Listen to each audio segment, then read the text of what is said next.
Bom dia, paz do Senhor, amém? Uma alegria estar aqui mais uma vez para compartilhar a palavra de Deus. É com muito temor que eu me coloco aqui para, de alguma forma, trazer algo do coração de Deus para edificar primeiramente a minha vida e depois a sua vida. O maior desafio de pregar a palavra de Deus não é você estudar, você preparar um texto, preparar uma pregação. O maior desafio é você ter a consciência e a certeza de que o que você vai falar vai ser uma semente que vai produzir algo no coração de quem está ouvindo. E é por isso que quando a gente prega, a gente tem que ter esse temor. Porque você falar em nome de Deus é uma responsabilidade muito grande, amém? E o pastor, ele me propôs um tema, né? Que nós estamos meditando nos últimos domingos, nos próximos domingos, que é a paixão de Cristo. O Guilherme já pode projetar, por favor? E quando a gente fala sobre a paixão de Cristo, existe um perigo muito grande que pode tomar conta de todo cristão, que é a indiferença. Ontem, quando eu comecei a meditar, e até hoje pela manhã aqui louvando, essa palavra ela constrangeu muito o meu coração, porque toda vez que a gente fala do sacrifício de Cristo, de alguma forma isso tem que tocar o nosso coração. Isso não pode se tornar algo simples, algo normal, algo rotineiro ou cotidiano. E apesar de todo ano a gente celebrar a Páscoa, né? É muito pertinente esse momento que nós como igreja estamos vivendo de parar, refletir e meditar sobre o que Cristo fez na cruz e principalmente sobre como isso afeta a minha vida, amém? Eu queria ler um texto que está lá em Marcos 8, você pode abrir sua Bíblia, que vai embasar a nossa palavra hoje. Marcos 8, a partir do versículo 31, diz assim, eu vou ler aqui na NAA, Nova Almeida Atualizada, diz assim, Jesus prediz a sua morte e ressurreição. Então Jesus começou a ensinar-lhes que era necessário que o Filho do Homem sofresse muitas coisas, fosse rejeitado pelos anciãos, pelos principais sacerdotes e pelos escribas, fosse morto, e que depois de 3 dias ressuscitasse. Então Jesus está aqui compartilhando com os discípulos pela primeira vez sobre a sua morte, falando que ele haveria de padecer. 32, isto ele expunha claramente. Então Pedro, chamando-o à parte, começou a repreendê-lo. Mas Jesus, voltando-se e vendo os seus discípulos, repreendeu Pedro e disse, saia da minha frente, Satanás, porque você não leva em consideração as coisas de Deus, e sim a dos homens. Coitado de Pedro, tinha acabado de fazer aquela declaração, tu és o Cristo, tu és o Filho de Deus, e agora Jesus estava repreendendo Satanás, né, que estava usando a boca de Pedro.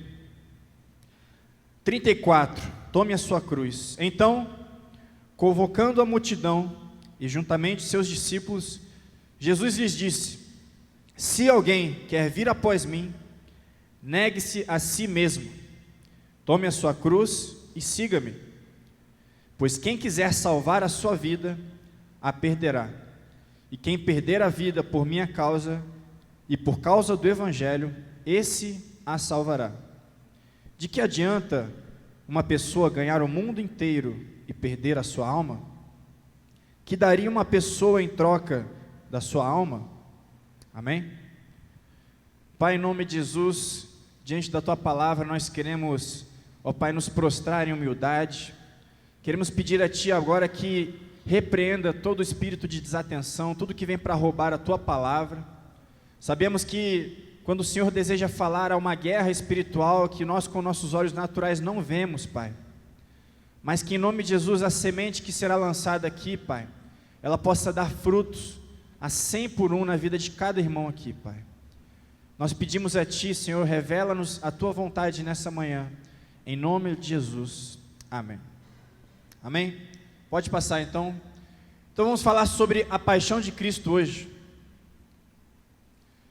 Como eu já falei na introdução, quando a gente fala desse tema, o maior desafio de todo cristão é não se acostumar com isso. Isso não pode virar uma rotina na nossa vida. Porque a partir do momento que eu me torno indiferente ao sacrifício de Cristo na cruz, isso começa a produzir em mim um orgulho, uma soberba, uma pretensão de eu começar a achar que talvez eu já sou muito bom, de que talvez eu já tenho muito tempo de caminhada na fé, de que talvez eu já conheço demais a Bíblia, já sou maduro o suficiente e, portanto, isso se torna algo indiferente.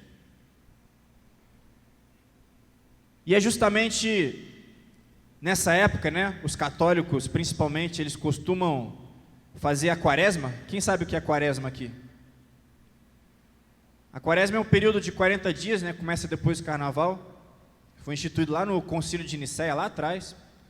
E é um período onde os católicos eles se propõem a estarem meditando, a estarem jejuando, a estarem fazendo obras de caridade, tudo com a finalidade de meditar na paixão de Cristo, naquilo que Cristo fez na cruz por nós. E eu achei muito pertinente quando, né, o pastor ele passou essa direção para a igreja, de nós estarmos meditando também nessa temática durante esses dias. Porque senão nós podemos começar a virar ano após ano, vir a Páscoa, e a Páscoa se resumir a chocolate. Não estou entrando no mérito se você vai comer ou não chocolate, pode ficar tranquilo, tá bom? Mas nós precisamos parar como cristãos e sermos capazes de olhar para a cruz, principalmente nesse momento, e entender que, como a palavra diz, o amor de Cristo ele nos constrange. E aí eu coloquei um versículo aqui que é Apocalipse 3,17, que fala da igreja lá de Laodiceia, né?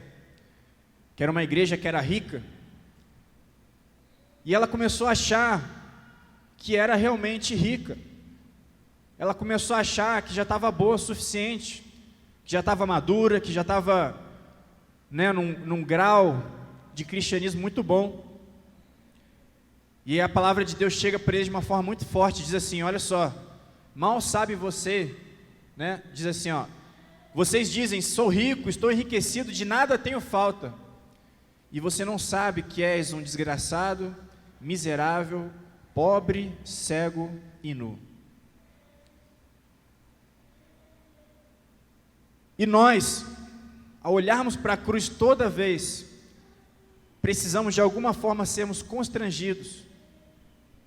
Porque quando nós paramos de olhar para a cruz, nós não conseguimos mais ver aquilo que Deus quer mudar dentro de nós. A gente não consegue mais se arrepender dos nossos pecados. A gente começa a achar que está tudo bem, e não está.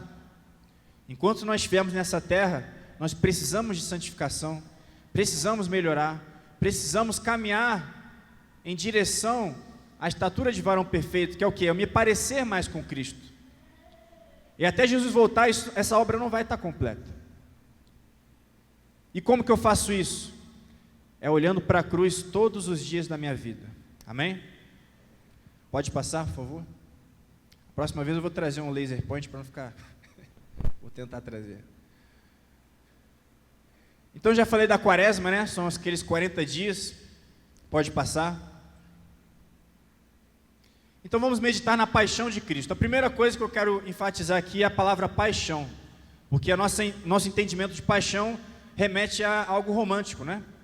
A gente fala paixão no contexto de namorados, né? De um despertar de um amor, enfim. Mas se a gente for olhar a palavra paixão no original, ela vem do latim passione, ela significa o quê? Sofrimento. Então quando a gente fala da paixão de Cristo, a gente não está falando, né, do sentimento de Cristo por nós na cruz, não. Nós estamos falando do sofrimento de Cristo. E é sobre isso que nós vamos meditar e quais são as consequências práticas disso para a nossa vida. Ou seja, o que produz em mim olhar para o sofrimento de Cristo na cruz, o que Ele padeceu, a cruz que Ele tomou e levou para si. Amém? Então paixão é isso, é sofrer, é sofrimento. Afetação da alma, perturbação da natureza. E quando a gente fala no sentido bíblico, cristão, nada mais é do que todos os eventos que Jesus Cristo passou, desde o momento em que Ele foi condenado lá em Pilatos, até o momento em que ele foi crucificado na cruz. Eu vou depois disponibilizar no grupo da igreja, né, eu vou tentar fazer isso também. Muitos cristãos, eles dividem esse período da quaresma em 14 eventos, que são os 14 eventos de Jesus, desde que ele, né, saiu ali de Pilatos e foi crucificado, né, que é a via sacra. Para a gente estar meditando nisso e lendo em casa também, tá bom? Então a paixão de Cristo, ela nos remete a uma simbologia que é totalizada, que é plena na cruz. Quando a gente olha para a cruz, a gente lembra do sofrimento, lembra de tudo aquilo que Jesus passou e sofreu por nós. Amém? Pode passar.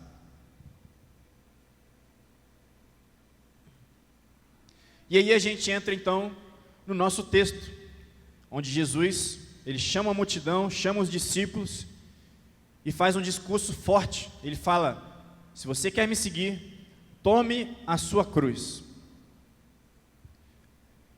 E o que vem a significar tomar a sua cruz? Né, muitas vezes a gente olha para a história de Cristo e a gente acha que somente Jesus e aqueles dois criminosos foram executados na cruz naquela época, mas não. A crucificação era um tipo de execução que os romanos realizavam rotineiramente naquela época. E uma das práticas, né, das pessoas que eram condenadas à morte de cruz era a seguinte: a partir do momento que ela era condenada, ela tinha que pegar a cruz dela, sair de onde ela estava e ir caminhando até o local da sua crucificação.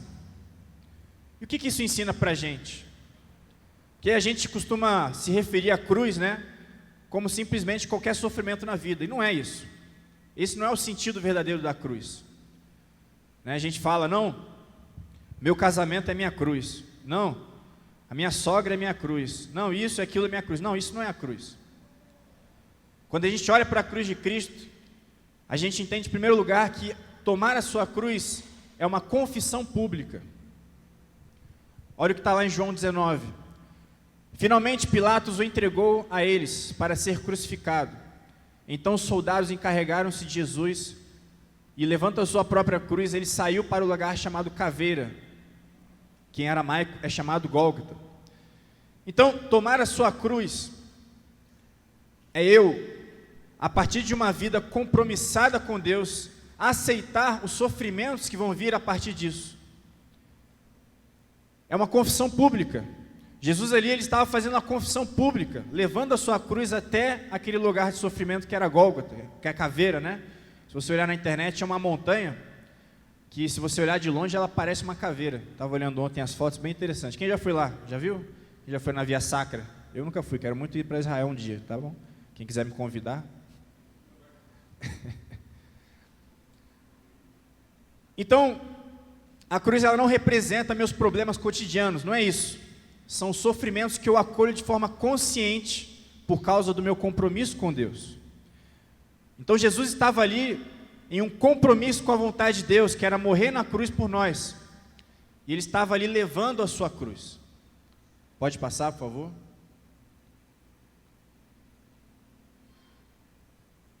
E a segunda coisa que eu quero mostrar para vocês, né, é que quando Jesus fala aqui que cada um de nós deve negar a si mesmo e tomar a sua cruz, Jesus quer que nós tenhamos um estilo de vida, assim como ele teve. E eu coloquei 3 tópicos simples para a gente estar conversando hoje, que vão definir esse estilo de vida, onde você toma a sua cruz, onde você nega a si mesmo. Então, tomar a sua cruz é negar a si mesmo, é ser desapegado deste mundo, e viver uma vida deixando de lado o que é conveniente, e vivendo por algo significativo. Amém? Vamos meditar nesses 3 tópicos. Pode passar? E o primeiro deles é o negar-se a si mesmo. A gente leu no versículo 34 que Jesus, ele chamou a multidão e os seus discípulos. E o primeiro ponto que eu quero ressaltar aqui é a diferença entre esses 2 públicos. Jesus, ele está deixando claro que para eu ser discípulo existe uma condição. E aí precisamos diferenciar a multidão do discípulo. Qual é a diferença da multidão para o discípulo? A motivação da multidão é aquilo que Jesus faz. Jesus estava operando milagres, curas, ressuscitando mortos, curando enfermos. E naturalmente muitas pessoas estavam atrás dele por isso. E muitos de nós chegamos ao Evangelho por conta disso. Isso não é algo errado. Mas se eu quero me tornar um discípulo de Cristo, se eu quero ser um seguidor de Cristo, se eu quero me parecer com Cristo, aí eu tenho que sair da multidão, aí eu tenho que negar a mim mesmo, tomar a minha cruz, para então me tornar um discípulo de Cristo. Entenderam a diferença? Então a primeira coisa é olhar para si. Qual é a minha motivação ao vir para cá, para a igreja? Qual é a minha motivação ao buscar a Deus?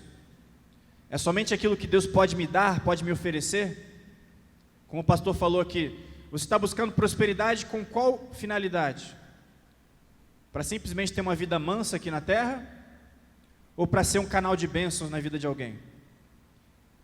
Essa é a diferença da mentalidade, da motivação de quem está na multidão e de quem está procurando ser realmente um imitador, um discípulo de Cristo. E a primeira coisa que ele vai falar é o seguinte: olha, você precisa negar a si mesmo para me seguir. Vamos abrir lá em Lucas 22, 40, para a gente entender o que Jesus quer falar com esse negar a si mesmo, porque ele mesmo teve que negar a si mesmo.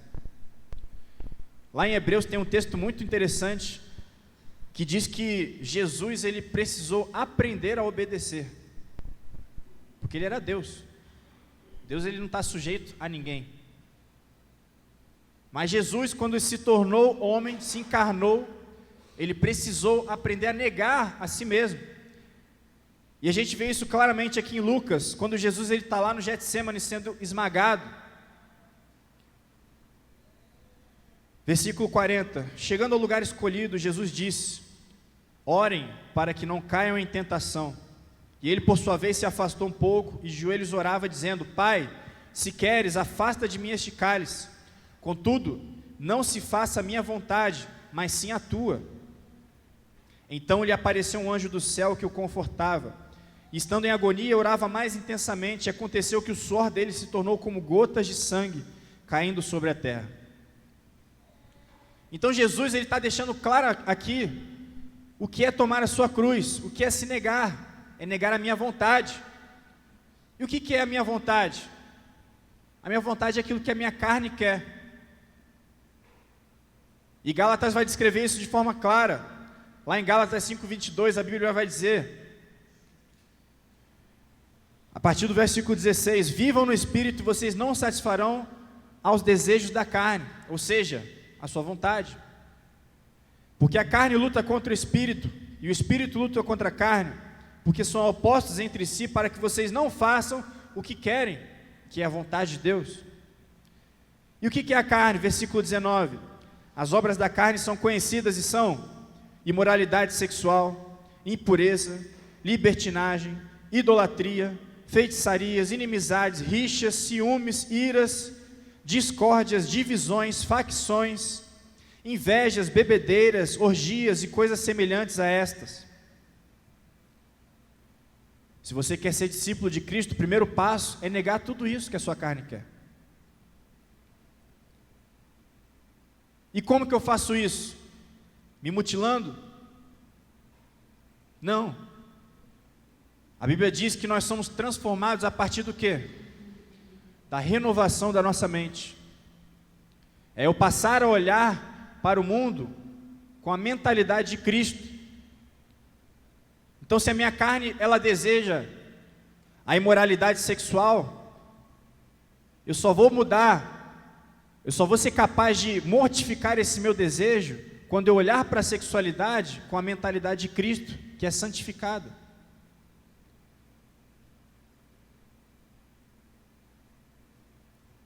Eu só vou conseguir ter um casamento abençoado quando eu deixar de querer que as minhas vontades sejam impostas no relacionamento e eu passar a olhar para um relacionamento, para minha esposa, para o meu esposo, como a Bíblia orienta.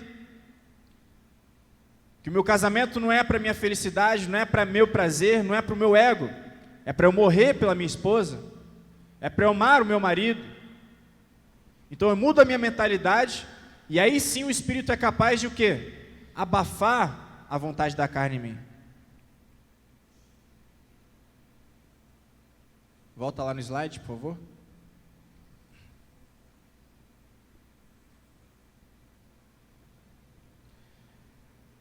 Romanos 8:5 diz assim: os que vivem segundo a carne se inclinam para as coisas da carne, mas os que vivem segundo o Espírito se inclinam para as coisas do Espírito. Pois a inclinação da carne é morte, mas do Espírito é vida e paz. Então, para o que você tem vivido?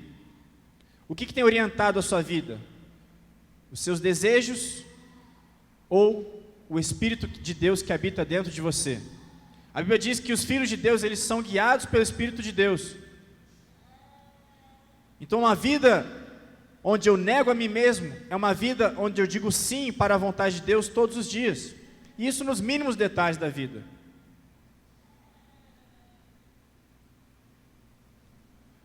Pode passar, por favor?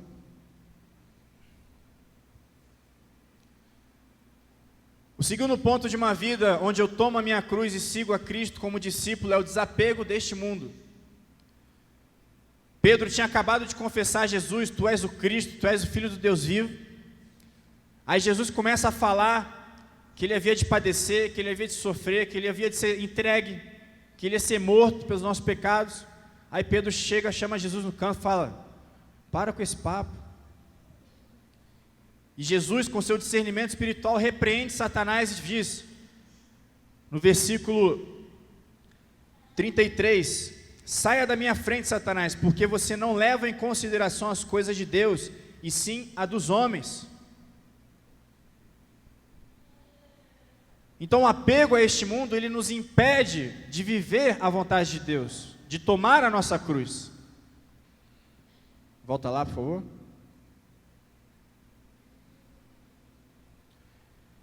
E o que nós temos vivido hoje é um evangelho muito distorcido, muito perigoso, né? A gente costuma falar muito da teologia da prosperidade, porque é um evangelho que limita Deus a um gênio da lâmpada, que vai simplesmente cumprir os meus desejos, que vai cumprir, que vai realizar aquilo que eu quero.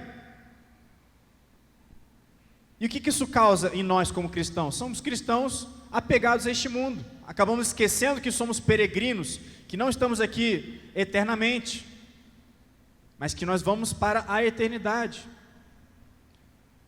Tem uma ilustração de um pregador chinês, eu esqueci o nome dele agora, é Francis Chan. Alguém conhece ele? Francis Chan, um carecão? Ele pega uma corda muito grande assim, né? Tipo, do microfone aqui, e ele fala: olha só, essa corda aqui representa a eternidade. E aí ele pega a corda, corta um pedacinho e mostra assim, ó, isso aqui é a sua vida. O que você valoriza mais? Esse pedacinho aqui ou a eternidade? E é claro que essa valorização não é da boca para fora, não é sentimental, é da forma como eu vivo a minha vida. As pessoas são capazes de olhar para você e entender que você está vivendo para a eternidade, que você não está apegado às coisas deste mundo. E para você desapegado, não entenda que você precisa viver uma vida miserável, que você não pode ter dinheiro, que você não pode ser próspero, não é isso. Mas é como o testemunho que o pastor deu aqui, é você ser capaz de entender que tudo que Deus te dá de bênção é para ser compartilhado, não é para você reter, não é para você se apaixonar, não, é para que Cristo seja glorificado. A sua família, o seu trabalho, os seus bens, o seu carro, isso em coisas simples, a gente não precisa, né? Às vezes a gente começa a falar de propósito e as pessoas acham que isso só vai viver um propósito se você for um Davi da vida, se você for um Martin Luther King da vida. Não, é você pegar seu carro e dar uma carona para alguém que precisa, entende? São coisas simples, rotineiras, mas onde a pessoa ela vai parar e ela vai ver um brilho da glória de Deus em você. E Paulo vai dizer algo muito forte lá em 1 Coríntios 15, 19, ele vai dizer o seguinte, vamos abrir que é mais fácil.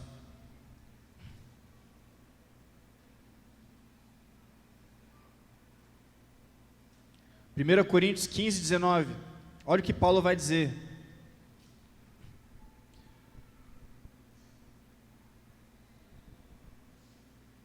Se a nossa esperança em Cristo se limita apenas a esta vida, somos as pessoas mais infelizes do mundo.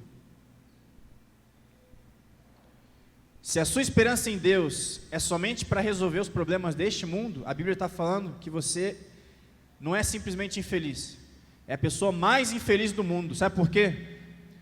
Porque você está tendo a oportunidade de conhecer um Deus infinitamente maior do que seus problemas, e você está só preocupado com aqui e o agora. E uma pessoa que é totalmente egocêntrica, que é autorreferente, que só se preocupa com si, com seus problemas, coitado de mim, essa pessoa é incapaz de amar o próximo. Essa pessoa é incapaz de abençoar o seu próximo. Então a nossa esperança em Cristo, ela deve ser muito maior do que os meus problemas aqui agora. É isso que Paulo está dizendo. E Jesus repreende Pedro e diz para ele: arreda de mim, Satanás, porque naquele momento Pedro estava permitindo que esse espírito, que não leva em consideração as coisas de Deus, falasse. E quantas vezes a gente deixa isso dominar a nossa vida, né? Atitudes que não levam em consideração as coisas de Deus, apenas as terrestres. 1 João 2 vai dizer o seguinte, falando sobre o apego ao mundo, falando sobre o amor ao mundo. A Bíblia é bastante clara, não existe meio termo. Ele diz assim: não amem o mundo, nem as coisas que há no mundo. Se alguém amar o mundo, o amor do Pai não está nele. Ele não está falando, olha, você pode amar um pouquinho, e o amor do Pai vai estar em você. Ele fala, não, se você amar o mundo, o amor do Pai não vai estar em você. Mas o que vem a ser o mundo? O próprio texto ele vai dizer, versículo 16, porque tudo que há no mundo, os desejos da carne, que a gente leu aqui, os desejos dos olhos, a minha cobiça pelo bem material, a minha cobiça por uma posição política, uma posição de autoridade, e a soberba da vida, o orgulho, não procedem do Pai, mas do mundo. Versículo 17. Ora, o mundo passa, bem como seus desejos, mas aquele que faz a vontade de Deus permanece para sempre. Então vejam que o nosso maior desafio é entender isso, que quando nós fazemos a vontade de Deus, quando nós estamos carregando a nossa cruz, por mais que isso doa na nossa alma, no nosso corpo, no nosso espírito, nós temos a consciência plena de que nós estamos indo para a eternidade, nós estamos valorizando aquilo que realmente tem valor, o que é eterno. Agora, quando a gente tira os olhos da eternidade, a gente começa naturalmente a valorizar as coisas daqui da terra. É um carro, não estou falando que você não pode ter um carro bonito, não é isso, mas as coisas começam a tomar uma proporção maior do que deveriam ter na sua vida. Você seria capaz de doar seu carro, se Deus falasse no seu coração? Seria capaz de doar os 500 mil que alguém depositou na sua conta, como o testemunho aqui falou? Você está consciente de que Deus a todo momento, Ele está te pedindo algo em prol de alguém? O pastor contou um testemunho aqui, eu tenho algo parecido, né? Meus tios, eles são missionários, e uma vez, eu ainda estava formando na academia militar, ganhava ali um salário mínimo, ganhava quase nada, dava só para sobreviver, e aí, nas férias, né, Deus incomodou de dar uma oferta para eles, e um valor específico, e eu transferi aquele valor para eles. Passou alguns dias, eles me ligaram dizendo que tinham tido um problema no carro, e que o valor que eu tinha transferido para eles era exatamente o valor do conserto do carro. Por que eu estou dando esse exemplo? Para ilustrar que se os meus olhos estiverem apegados a este mundo, eu não vou ser capaz de doar aquilo que Deus está me dando para abençoar outra pessoa. Eu não vou ser capaz de olhar para a necessidade do outro, porque eu estou preocupado com o meu umbigo. E a Bíblia está falando, não amem este mundo.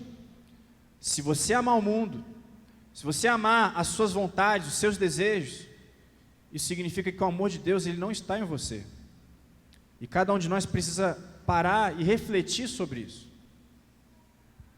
Vamos avançar que o nosso tempo está acabando?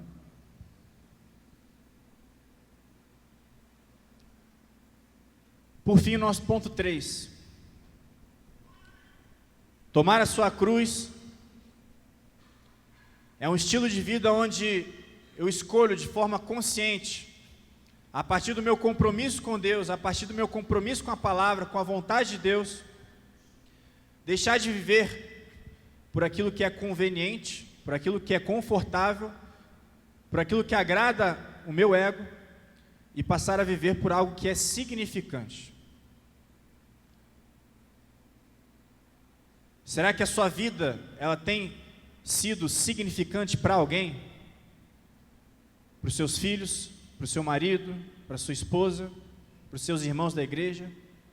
Ou é uma vida conveniente? Ou seja, está tudo bem, está tudo tranquilo comigo, então está tudo bom.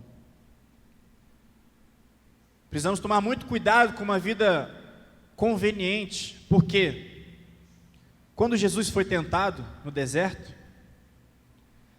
Satanás ele não ofereceu para Jesus sofrimento. O que Satanás ofereceu para Jesus no deserto?